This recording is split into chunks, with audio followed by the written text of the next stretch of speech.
Hi guys, it's me, Manny. I miss you guys so much. I miss going to you guys' class and helping you guys out. And it sucks, I know, but we'll get through this soon. Summer's around the corner and this will be all over soon. So remember, stay happy, stay positive, and stay inside. Wash your hands, sanitize, and if you cough, cough on your elbow. But I'm here to read you guys a story. The story that I am It's reading, backwards. we'll edit that after. Thidwick, the Big Hearted Moose by Dr. Seuss. So let's go. Up at Lake Winnebago, the far northern shore, lives a huge herd of moose, about 60 or more, and they all go around in a big happy bunch looking for nice tender moose moss to munch.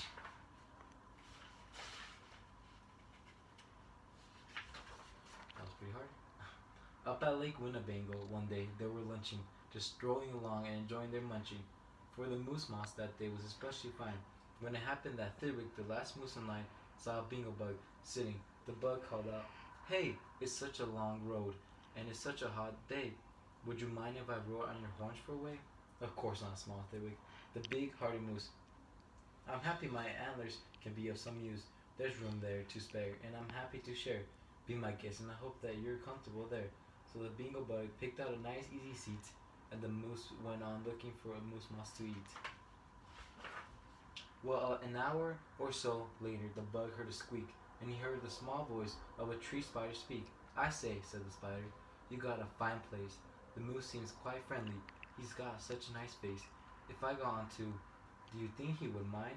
"Hop aboard," laughed the bug, "and I think that you'll find that the moose won't object. He's the big-hearted kind." "I accept," said the spider.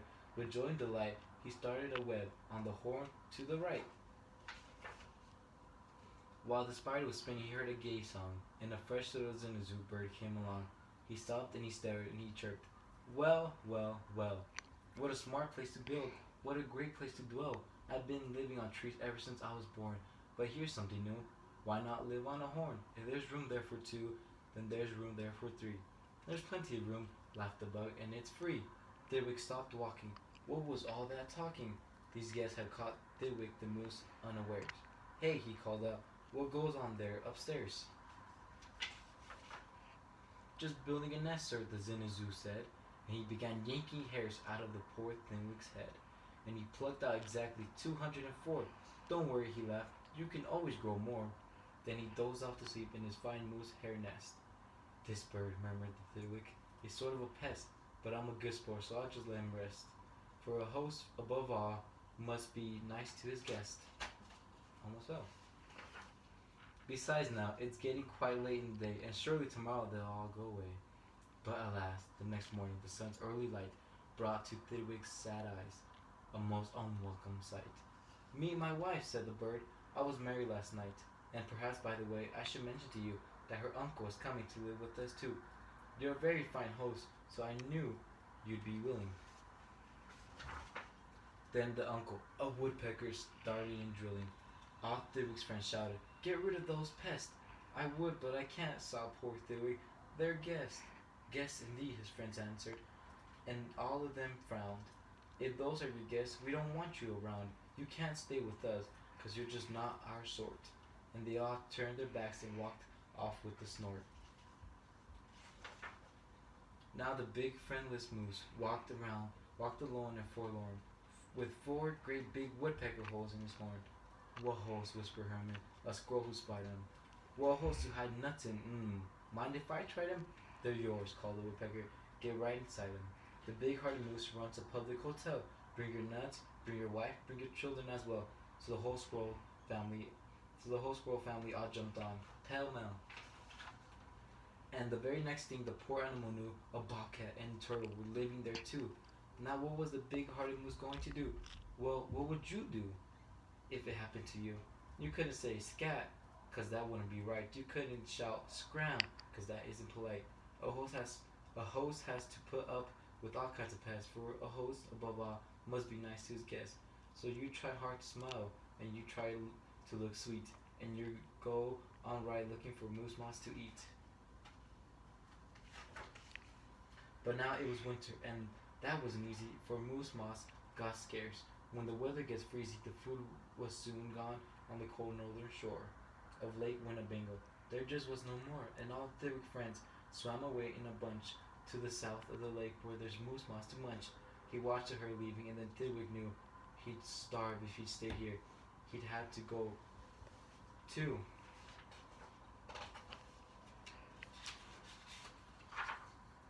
He stepped in the water, then, oh, what a fuzz. Stop, screamed his guest. You can't do this to us. These horns are our home, and you've no right to take our home to the far distant side of the lake. Be fair, Thidwick begged with a lump in his throat. We're fair, said the bug. We'll decide this by vote, and all those in favor of going say aye, and all those in favor staying say nay. Ay, shouted Thidwick, but when he was done, nay, they all yelled. He lost 11-1. We win, screamed the guests, by a very large score, and the poor starving Thidwick climbed back to the shore, onto the shore. Then, do you know what those pests did? They asked in some more. They asked in a fox who jumped in from the trees. They asked in some mice, and they asked in some fleas. They asked a big bear, and then in, if you please, came a swarm of 362 bees. Poor Thidwick sank down with a groan on his knees, and then came something that made his heart freeze.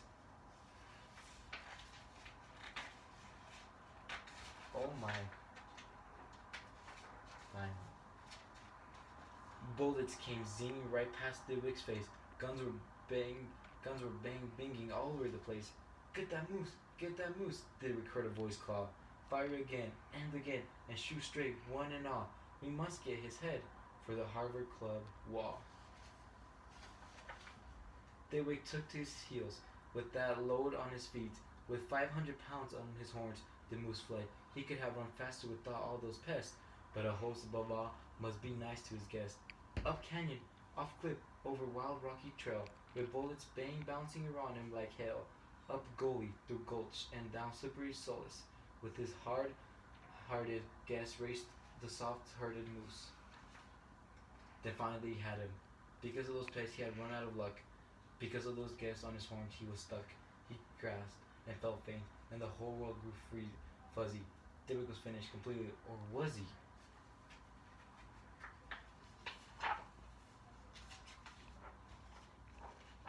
Finished? Nah, not Thidwick, decidedly not. It's true, he was the most terrible spot, but now he remembered a thing he'd forgot. A wonderful something that happens each year to all the horns of moose and the horns of all deer. Today was the day.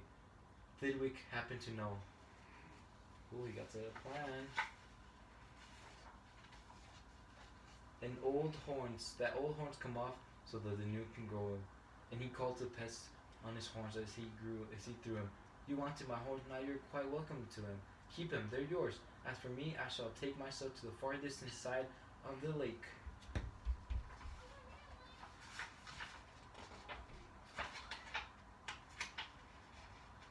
Oh my. And he swam Winnebago and found his old bunch and had arrived just in time for a wonderful lunch at the south of the lake where there's moose moss to munch.